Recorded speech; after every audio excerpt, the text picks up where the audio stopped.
Hi, everybody. This is Jimmy, and you're reading with Jimmy. We're going to analyze a short story we read, if you read it with me, called A Duel by Guy de Maupassant. This is the analysis by Jimmy, and the story was translated by Roger Collette, which he translates all the Maupassant stories that we read on this website, or on we're now on YouTube, ladies and gentlemen. Anyway, Understanding a Duel by Guy de Maupassant. In just 1,500 words or so, Guy de Maupassant has created one of the most remarkable stories about losing your temper that was ever written. Have you ever lost your temper? Jimmy's lost his temper, and it's not a pretty sight. If you've read other Maupassant stories on this website, all translated by Roger Collette, you've already realized that you are, when you begin reading, in the hands of a master storyteller. That's Guy de Maupassant. And every word Guy de Maupassant writes means something. And the way he paints pictures in your mind with words, well, there aren't many people who can top that. So what's the plot of A Duel? You read it with me, right? Jimmy always likes to include Aristotle when he discusses classical literature. Why? Because Aristotle, being a Greek classic guy, talked about it, defined it, and actually framed it for all of us to enjoy. So according to Aristotle, tragedy, we're going to define that in a moment, has 6 main elements: plot, character, diction, thought, spectacle, and song, of which the first 2 are primary. Now, I want you to think about that, because nowadays, for example, whether you watch a movie or you read a book, let's take a movie. Most of the time, sometimes, not most of the time, but many times, plot doesn't mean much. I remember watching the last few movies where the plot was so apparent, it was boring, and they depend more on special effects, what Aristotle calls spectacle, which is not, it's a main element, but it's not the main element. The main element in all stories, especially classical literature, is plot. And the most important, as he said, is plot. Why? What is plot? It's the representation of human action. And for 1,500 words or less, or more or less, there was a lot of action in this story. Would you agree with me on that? So let's take a moment to define what Aristotle means by tragedy. By the way, on the bottom here are footnotes on why I think Aristotle, you should know about him and read him, which we will do on this website if we haven't done it already. And his definition of tragedy here is an imitation of an action that's serious, complete, and of a certain magnitude, through pity and fear, affecting proper purgation, catharsis of these emotions. In other words, a kind of a relief. It is not what we define tragedy as today. It's a story. So tragedy doesn't mean like, oh my God, it's a tragedy, but it's just a story.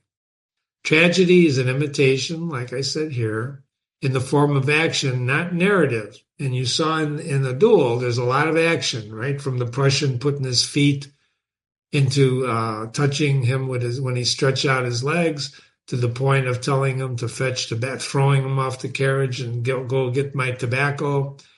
And then Mr. Duel, right? Duel, actually coming back and beating the crap out of him. So it's not impossible to understand. Let's see if the duel fits this. Well, it imitates action that's serious, complete, and a certain magnitude. It takes place on the same day between a Prussian officer and Monsieur Duel, who served in the National Guard. And he was on his way to Switzerland to join his wife and daughter, whom he sent before the war. So it's action and not just narrative. And through pity and fear affecting the proper purgation of these emotions. And if you felt what Jimmy felt, didn't you feel that when the Prussian provoked Mr. Dubois? Have you ever been provoked? Has anyone ever provoked you? Did you provoke other people?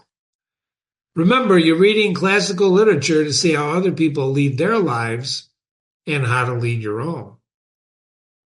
That said, plots can be simple or complex. Aristotle clearly indicates that complex plots are required for a successful story. And Jimmy gave you a footnote down here on the types of sentences: simple, compound, complex, compound, complex.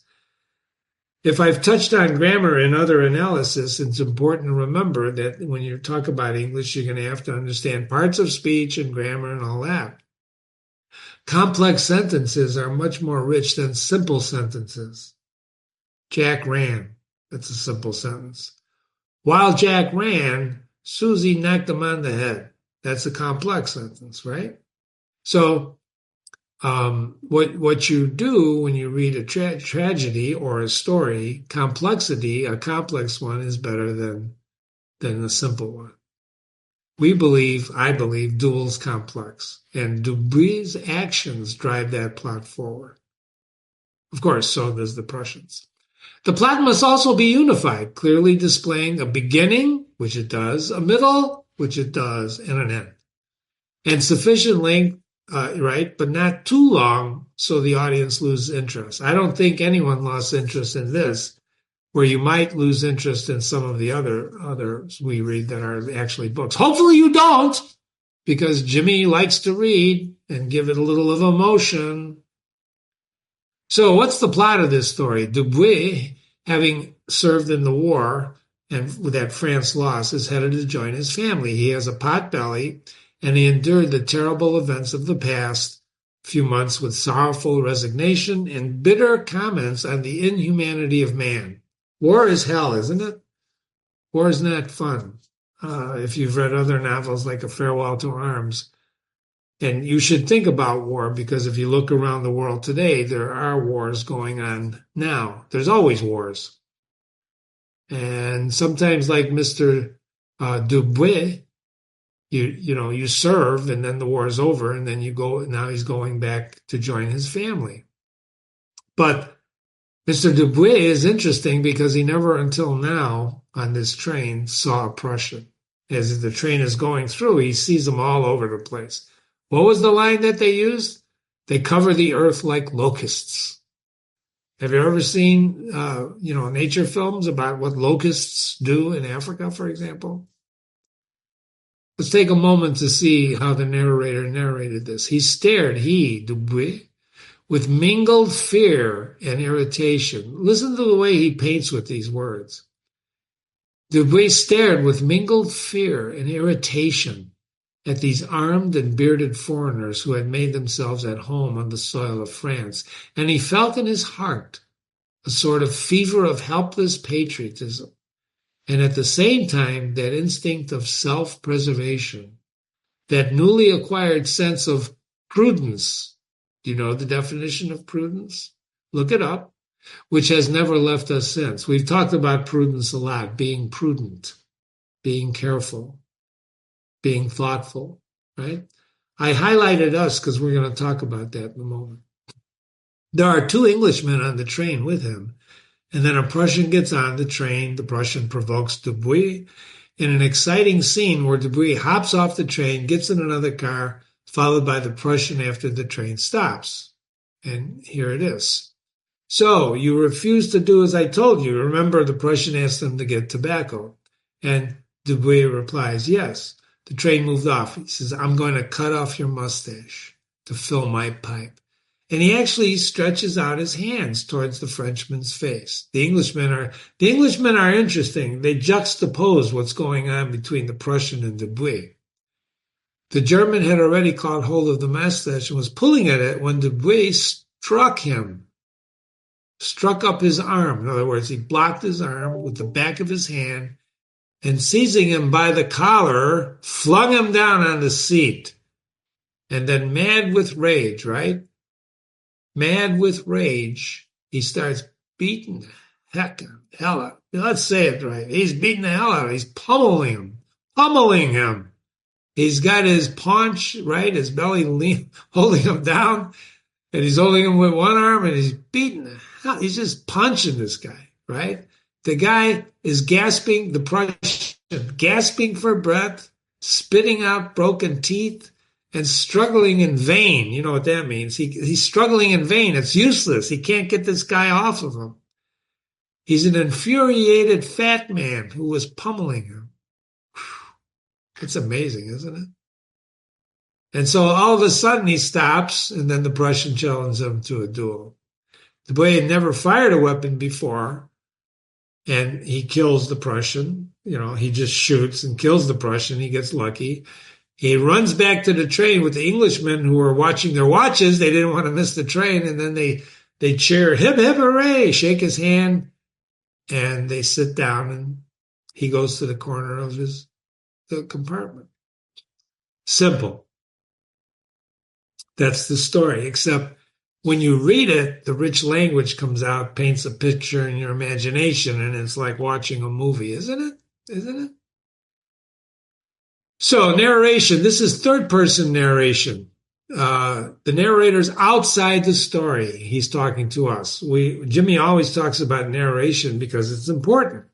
Why is it important? Well, because if the character is inside the story, he's a character in the story, and he could be what? Yes, lying to us. He's subject to being human if he's in the story. For example, the Prussian couldn't tell the story. We're going to talk about that. But what if one of the Englishmen was telling the story? It would take a different flavor, wouldn't it? So the first person being inside the story is telling the story, but in this case, it's the third person, right? Even if Dubuis was telling the story, it would not sound like this. So the guy is outside the story talking to us. It's kind of like the narrator is hovering over the scene, describing to us what's going on. They call this the omniscient, godlike narrator. He's above the story, talking to us, and he's kind of observing and telling us what he wants us to know. I use the word he in the universal sense. Could be a she.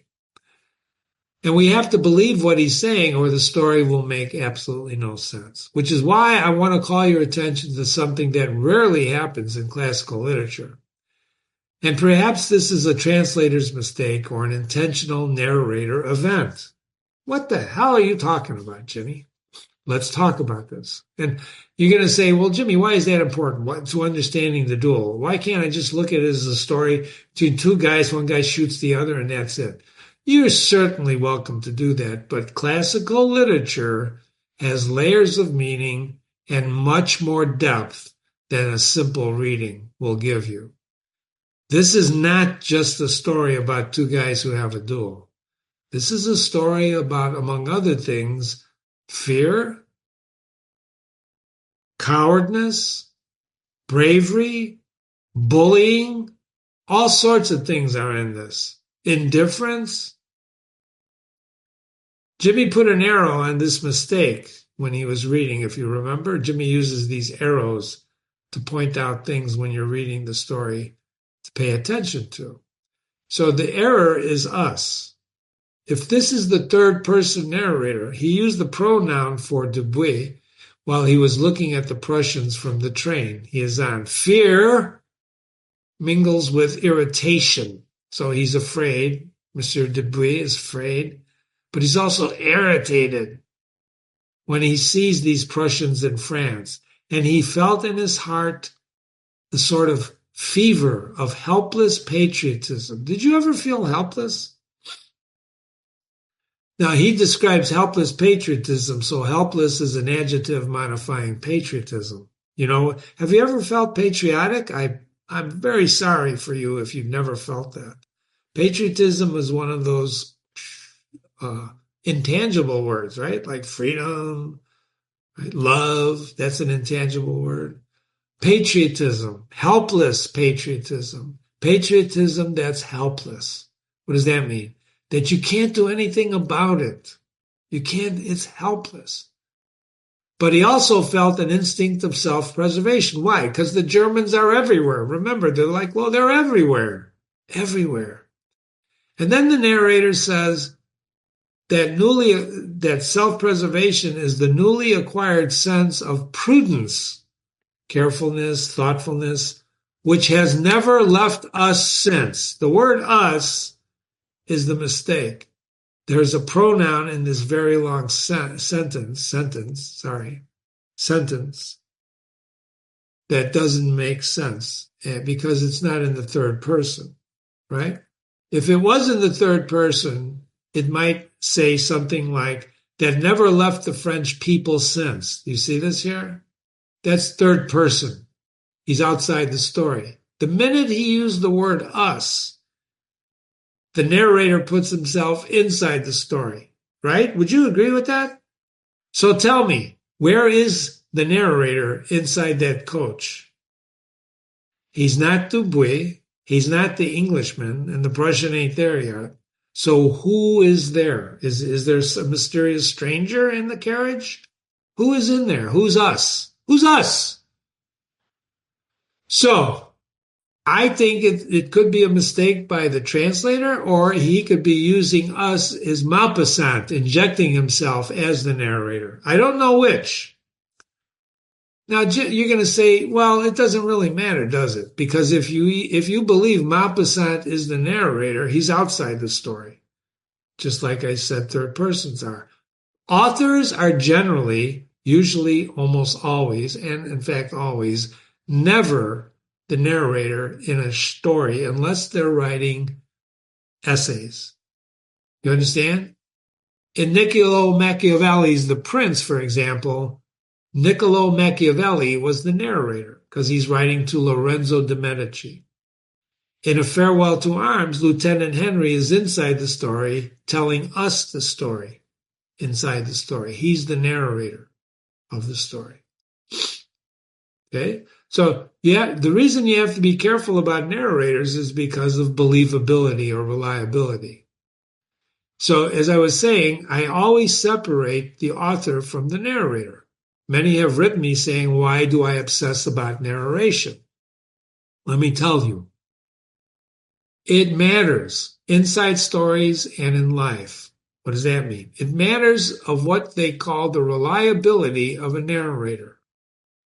In life, when someone's narrating to you, when someone's talking to you, you don't know if what they're saying is the truth, do you? You cannot see inside their head. You don't know. You have to take your cues by what? Actions, tone, gestures, whatever the person's doing when they're talking to you, right? Sometimes they say one thing and then later on they do another thing, and that's called what? A hypocrite, right? So in real life, there's no way to tell if a person is a reliable narrator when the person is talking. So you have to believe them or not. You believe them or you don't believe them. So in a classical story, a third-person narrator, you always believe.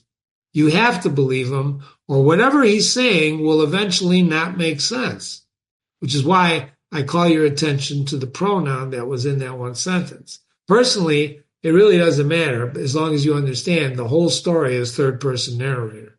You understand? In real life, so there's no way to tell, you have to believe. You have to believe. So how do you lose your reliability in life as a narrator? Well, you lie, right? You tell someone something and then you do something else and they catch you in a lie.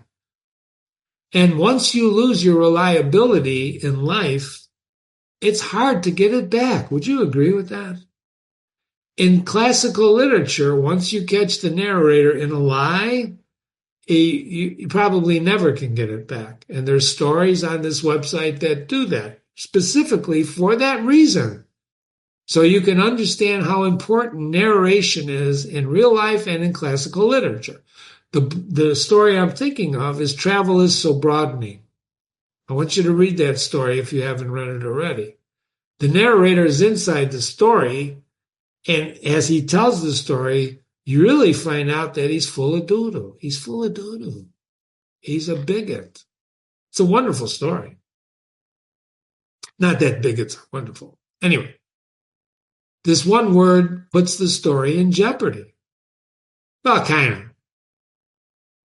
My way around this dilemma is many may consider BS. They consider I've gotten emails on this. I can't tell you how many. That, Jimmy, you're wasting too much time on narration. Too much time. Time is not, it's non-renewable. Well, it depends. If you don't focus on these details, then you get caught up and you can't recognize when people are lying to you. unless you think you can see inside their heads. I don't know when someone's lying to me. I got to wait for proof. I have to wait for proof. But once I find out that there's been a lie, how do you trust that person again? My wife says sometimes, Jimmy, you trust people too much. And I said, well, how do you trust at let's say 80%? How can you trust someone at 80%? Well, I only trust you at 75%. You've lost 5 percentage points. Life doesn't work like that, and neither does classical literature. That's the beauty of classical literature. Because when you catch them in a lie, you can go back and prove it. It's hard to do in real life sometimes, isn't it?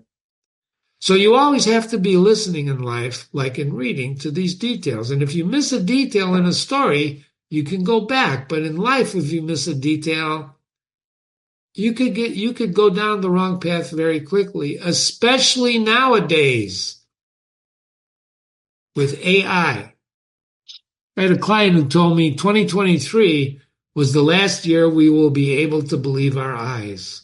He's talking about things that you see on the internet. And wouldn't you agree with that?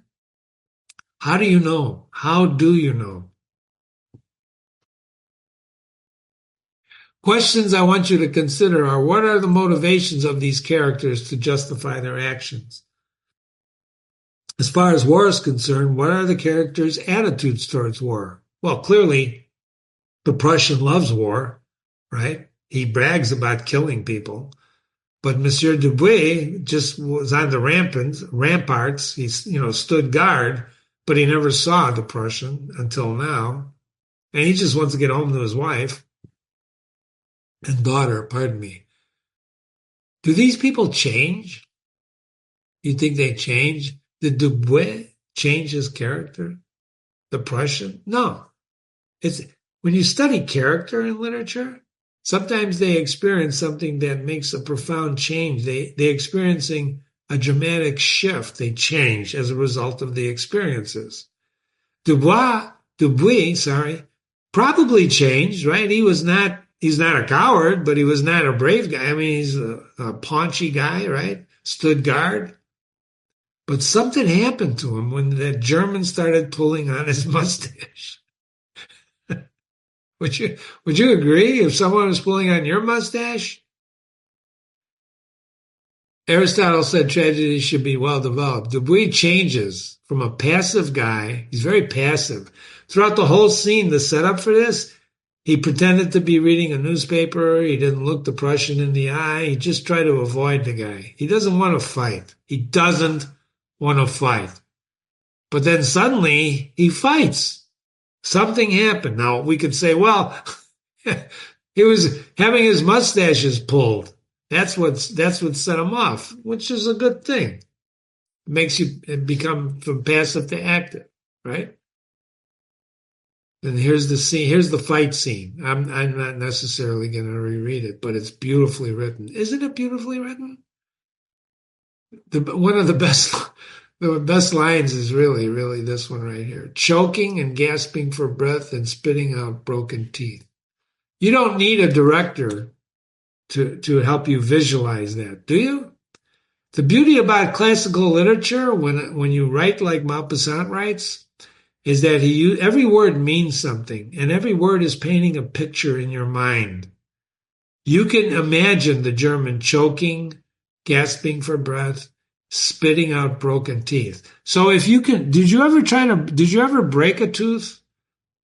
Jimmy was jumping barrels when he was a young man in the alley in Chicago, where he grew up on a bike. We put little barrels up there and we were jumping barrels, and he fell and broke his front teeth on the alley. He slipped off the bike and bam, boy, did I get it from my mom.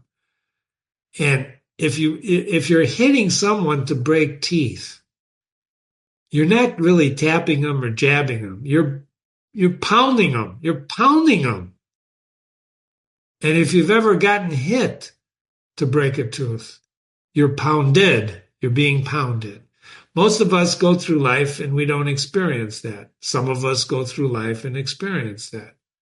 Some of us experience that and then we don't experience too much more after that. But the words that he uses gives us a rich array to put in our own minds what it might mean to be hit so hard that you start spitting out broken teeth. And you see this in movies sometimes.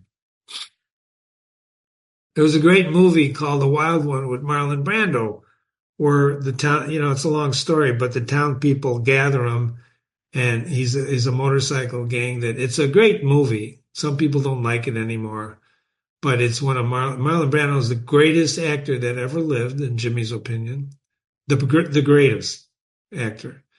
And in that movie, he plays a motorcycle guy, and they're beating him up. And they beat him up because the guy Marlon Brando and his gang took over the town, and they separate him, and they get him in a room, and they start beating him up. And the guy is slapping Marlon Brando. He's hitting him in the face. They got him strapped to a chair. Some guys were holding him, or he was strapped in, I forgot which. And the guy hit him, and he hit him pretty good. And Marlon Brando looks at him, and he goes, "My old man hits harder than my old man hits harder than that." And then he hit him again. And then the one guy stops him and says, "You're going to kill him. Stop it." Anyway, do you remember the Christmas Story? Here's another note where Ralphie beats up the bully Scut Farkas. Scut was kept provoking Ralphie. "What are you going to do, cry baby?" You remember that scene in the Christmas Story? But then Ralphie explodes and beats the crap out of him. He just beats the crap out of him. If you remember that, till Mom gets there and pulls him off. Anger is an interesting emotion. Remember, we read the classics. How would we react? What would we do? Would we run? Well, Dubuis tries to run. He skips over to the next carriage, right? Instead of getting the guy's tobacco, like the German told him to, he runs. He doesn't want to fight. So these two characters fight a duel, and the Prussian surely thought that he would kill Dubuis. But he gets killed. And therein lies what happens when you duel. Someone gets killed. When you have a duel, whether it's with pistols or your fists, someone's going to get hurt, killed. So reread this carefully, the part where Dubuis fights the duel. You should read it carefully. The Prussian was too astounded, and he says, "I want satisfaction." And he replies, "Whenever you wish." We're going to talk about duels in a moment, but Dubuis is not, he's not saying he won't do it. He replies, right? He replies, "Whenever you want." Okay, whenever you want. He doesn't reply with fear. The narrator could have said he's trembling, he's fearing, but he stopped beating the crap out of the Prussian. Could he have killed him? Probably. But he stops because he's exhausted. He's heavy. He's a stout guy, right? So Dubuis was puffing as hard as an engine. As hard as an engine. Have you ever lost your breath and puffed as hard as an engine? Beautifully written, isn't it? And he asked the Englishman to act at his seconds. Seconds were helpers in a duel. And he says it without emotion. You can say he's tired out from exerting himself, but that's not entirely just it. So he's never held a pistol and says, "Ready, boom, fires, kills the guy." Note the narrator tells us what Dubuis noticed. This is very important. As he's about to get the command fire, he notices that one of the Englishmen was opening an umbrella to protect himself from the sun. The two Englishmen who have been observers in all this have been, one of them pops an umbrella to protect himself from the sun. This is called juxtapositioning, ladies and gentlemen. That's where you put two things together, close together, and they're contrasting effects. Right? Here's Dubuis, going to fight for his life with a pistol in his hand. And the Englishman is popping an umbrella up to protect, in quotes, himself from the sun. So Dubuis is facing death, but the Englishman is facing sunburn. Protect is the key word. Dubuis has nothing to protect himself. In fact, he's at a disadvantage because he never shot a pistol in his life. I don't know if you've ever fired a weapon, but if you've never fired a weapon and you fire it for the first time, it's a trip, ladies and gentlemen, isn't it? Isn't it? Do you remember the first time you may have fired a pistol? Jimmy remembers. It's a trip. You don't expect it, right? So Dupuy didn't aim. He just fired. He just fired. And he kills him by luck. Okay. And then they run back. 1-2, 1-2. Time is an element perhaps of some importance because they're always rushing along. They got to get the train. Boom, boom, boom. So wouldn't you have wanted to talk to Dupuy about it? Right? The ending is sudden. The Englishmen don't talk to him about it. What did you feel? They don't. They just go back to sightseeing, and Dupuy goes and sits down right in the corner. Duels. In those days, duels were formal contests between two people. As duels were created, they were outlawed. I think New Orleans used to have a dueling code until they outlawed it. And even when they outlawed it, people fought duels. And I think in New Orleans, especially. Maybe in the Wild Wild West, when you have a gunfight, that's kind of like a duel, right? But no, duels are formal. They're formal. Here's some of the rules.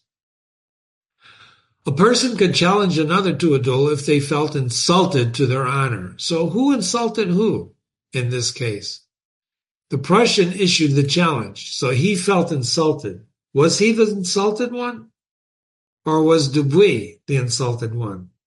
The Prussian was pulling at his mustaches, and so he beat the crap out of him. And so I guess you could say that he insulted him, right? He insulted the Prussian. But the Prussian challenged him to a duel for satisfaction. Then they choose a second, or seconds, plural. These are representatives that act on behalf of the guys who are going to fight the duel. So they're there to make sure the rules are followed, to try and reconcile the parties before the duel. Is there any reconciliation done by the seconds, either by the Englishmen or by the Prussians? Seconds? No. They just bring them along. They choose the location and the weapons. Usually, when they fight a duel, they send the second to the guy who's going to fight the duel, and the second is the actual guy because they don't want to talk to each other until they fight each other. The second will come to the guy's house and say, "Where do you want to fight? What do you want to fight with?" And they make the arrangements. But in this case, there wasn't any time. Remember, I told you time is important in this. Duels could be fought with swords or pistols, but pistols became more common. The Prussian seconds got the pistols. Paces, duels, walk a set number of paces, and then turn, face the opponent, and fire. That's usually the 1, 2, somebody counts the paces, then they turn, ready, and they fire. Okay? They didn't walk in this story. He was positioned 20 paces. They just put him here, put him there.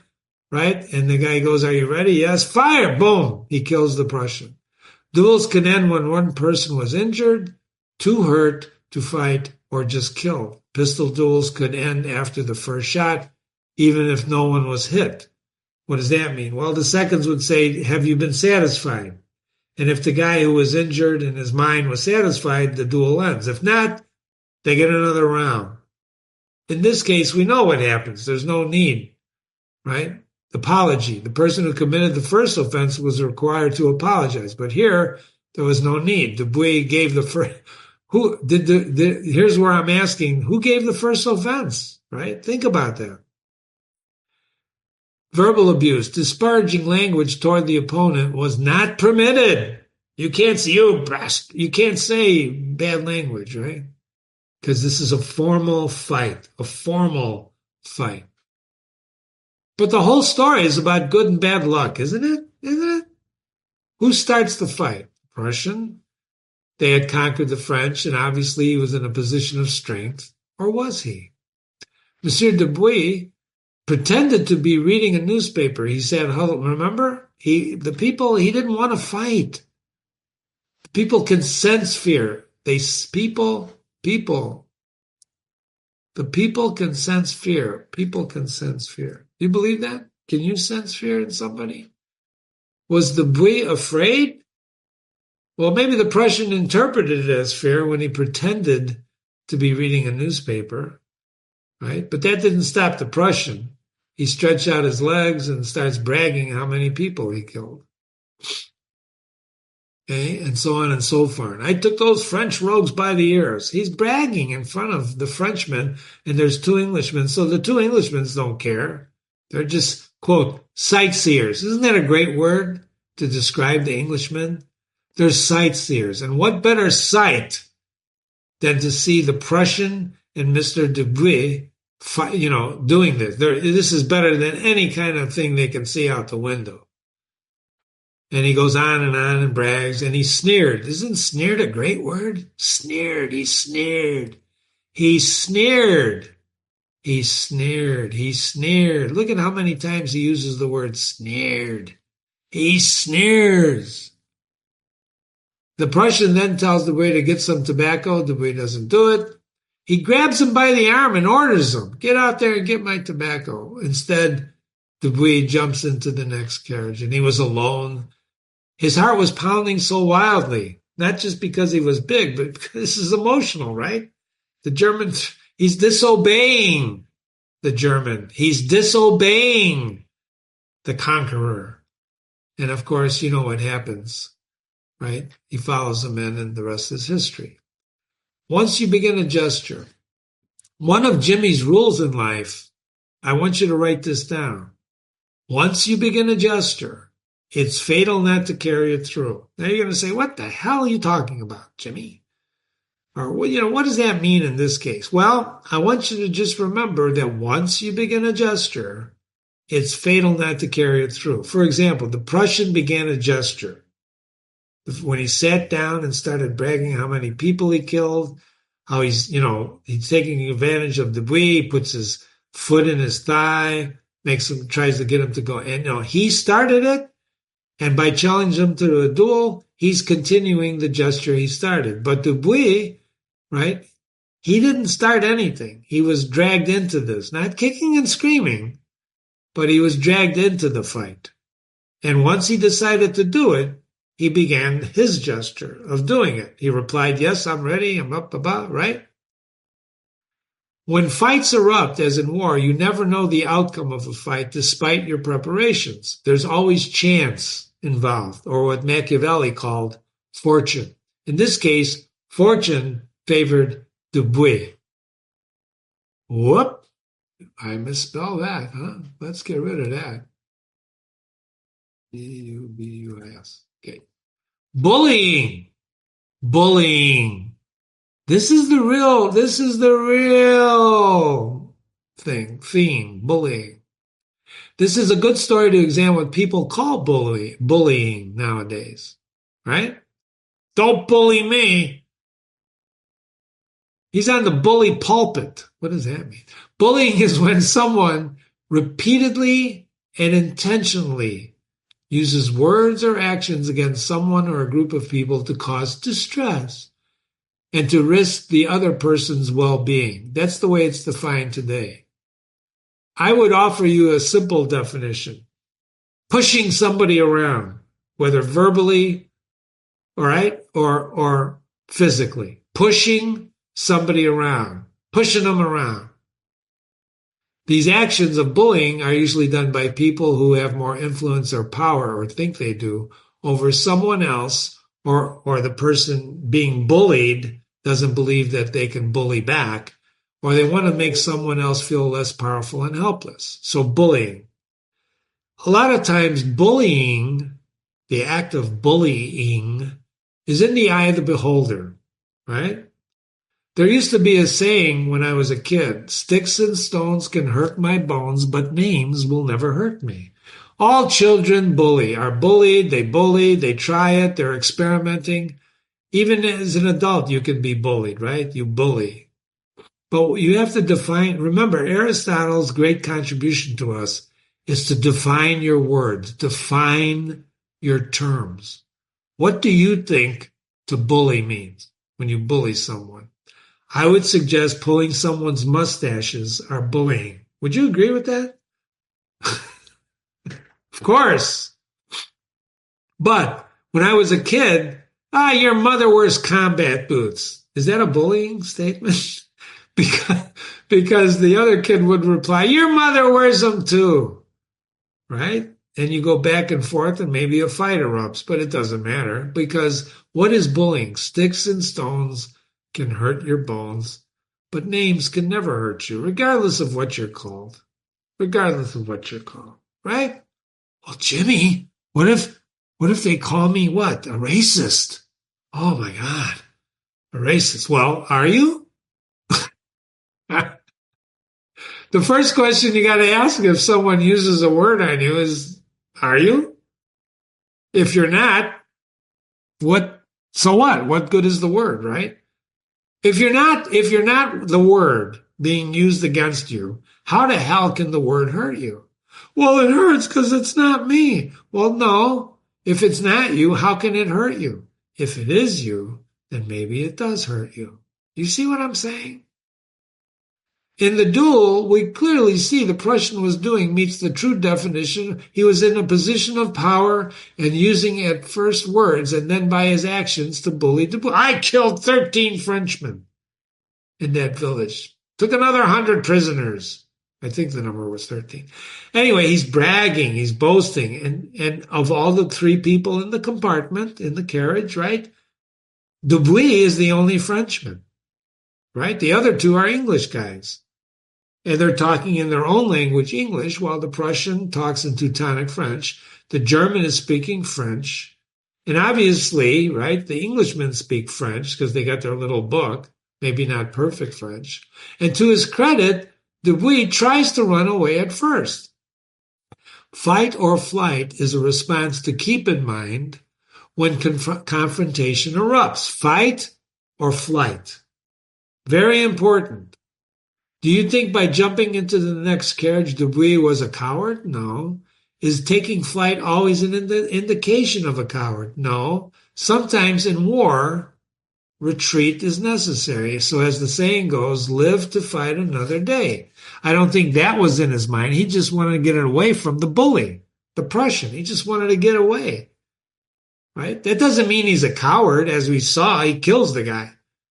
So you got to be careful on how you interpret people running away from a situation. Would you agree with that? There was a horrible incident recently in New York. I don't want to even say what it was. But everybody stood around watching it. Everybody stood around watching it. No one did anything. No one did anything. Jimmy was walking down the street one day and he saw a guy beating up a woman across the street and ran over there and he pulled the guy off of the woman. He says, you just stop it. Stop it. And the woman said, would you mind your own effing business? That's a true story. I said, what? Mind your own effing business. I said, okay. I almost duked it out. No. So I walked away. What am I going to do? Right? There was no help necessary. The example of bullying in this story is classic. The aggressor continues the aggression even after the person retreats. The Prussian will not give up. He just wants to be a bully. And he died because of his belief to be a bully. So it's obvious he's not a coward. He accepts the challenge. Some people might interpret it if they watched him running into the next carriage after that. Maybe the Englishmen thought he was a coward, but they kept watching him. They were intently interested in it. What a great sight to see. Don't forget they're sightseers. And remember, Jimmy told you, we read literature to see how others lead their lives and how to lead our own. So if somebody starts pulling your mustaches, beat the hell. No, I'm just kidding. Certainly the duel could have gone the other way, right? He never fired a gun, Duel. Like in life, the outcome of confrontation is never certain. I want you to remember that. When you confront and when you are confronted, there's never an assurance of the outcome. You can never be sure.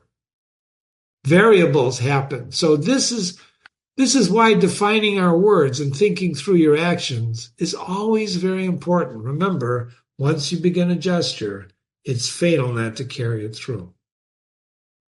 Fatal. We didn't plan on it. In fact, a careful reading showed he did everything he could to avoid confrontation. But as in life, sometimes you cannot avoid the fight. You can't. And as the saying in boxing goes, once you enter the ring, you know you will be hit. The question is always, what do you do once you get hit? Character is revealed by actions, not by words. A lot of people say stuff, right? Actions, that's why the saying, actions speak louder than words.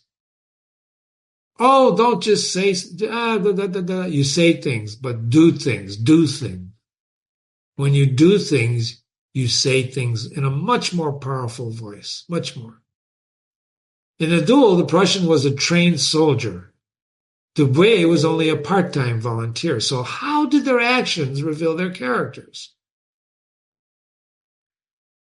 Characters should be believable and multidimensional with motivations. I can't imagine doing this in 1,500 words.